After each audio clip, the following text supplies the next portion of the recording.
ہو گئی ہے۔ ایک انہوں نے فرمایا کہ یہ کہا ہے کہ جب یعنی بچے کو 10 سال کے بعد نماز کا حکم دینا چاہیے، تو پہلے تصحیح کر لیں۔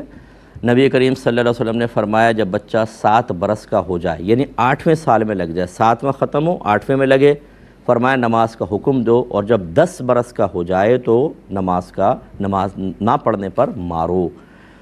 10 برس کا مطلب پورے 10 سال ہو جائیں اور 11ویں سال میں لگ جائے، ٹھیک ہے، یہ مراد ہے۔ تو نماز پر مارنے کا حکم ہے۔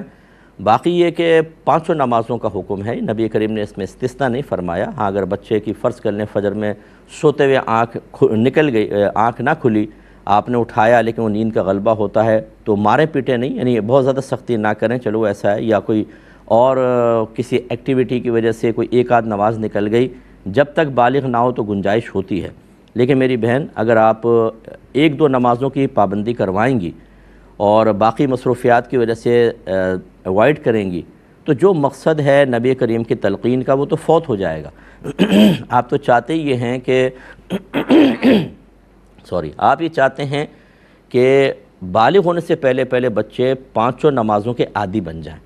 ابھی فرض نہیں ہوئی نماز، پہلی عادی ہو جائیں، تاکہ فرض ہو جانے کے بعد، جب بلوغت کے بعد نماز کی ادائیگی ان پہ فرض ہو جائے گی، اس وقت وہ کوتاہی کا شکار نہ ہو۔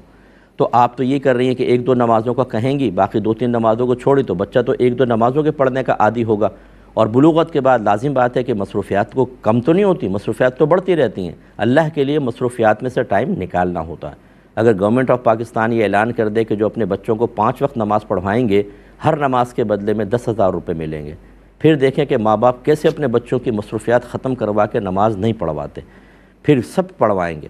تو اس لیے ہمیں تھوڑی سوچ بنانی ہوتی ہے، 5 نمازیں ہی پڑھوانی ہوں گی بچے کو، تاکہ بالغ ہو جانے کے بعد نہیں۔ اور اگر آپ نے ایسا کیا کہ 1-2 نمازوں میں سختی کرتے رہے، باقی میں نرمی کے جو مصروفیات، اور بچہ بلوغت کے بعد 5 نمازیں نہیں پڑھے گا، ترک کرے گا، خصوصاً وہ نمازیں جو آپ نے چھڑوائی تھیں، تو یاد رکھیں آپ کے لیے بہت بڑا گناہ جاریہ ہے۔ یہ مسلسل اگر بچوں کی تربیت نہیں کرتے، اور اس عدم تربیت کی بنا پر اگر آپ علم نہیں سکھاتے، تو ان کو اس طرح کم علم رکھنے کی بنا پر، یا وہ گناہ کرتے ہیں ہم نظر انداز کر کے انہیں اس طرح گناہوں پر دلیر کر کے، جب بلوغت کے بعد وہ سب یہ غلط کام کرتے رہیں گے، سارا وبال ماں باپ پر ہوتا ہے۔ مجھے سمجھ میں نہیں آتی کہ ہم کب دین سیکھیں گے۔ ہاتھ میں تسبیح لی ہوئی ہم نے، نمازیں پڑھ رہے ہیں، غریبوں کی مدد کر رہے ہیں، بچوں کی شادیاں کروا رہے ہیں، لیکن اپنے بچوں کی تربیت سے غافل تھے۔ یہ نہیں سوچ رہے کہ اب ہمارے جو مستقبل میں بہت بڑا گناہ جاریہ، اس کا کفارہ کیسے ہوگا، اس پر توبہ کیسے ہوگی، کیسے اولاد کو واپس لائیں۔ پھر تو نہیں لا سکتے آپ، بلوغت کے بعد نہیں لا سکتے۔ اسی لیے میرے آقا بڑے حکیم ہیں۔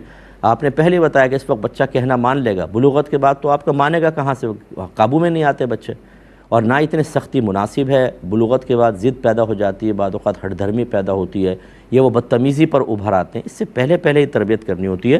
امید ہے کہ آپ تھوڑی ہماری بات سمجھیں گی۔ ایک ہی پوچھا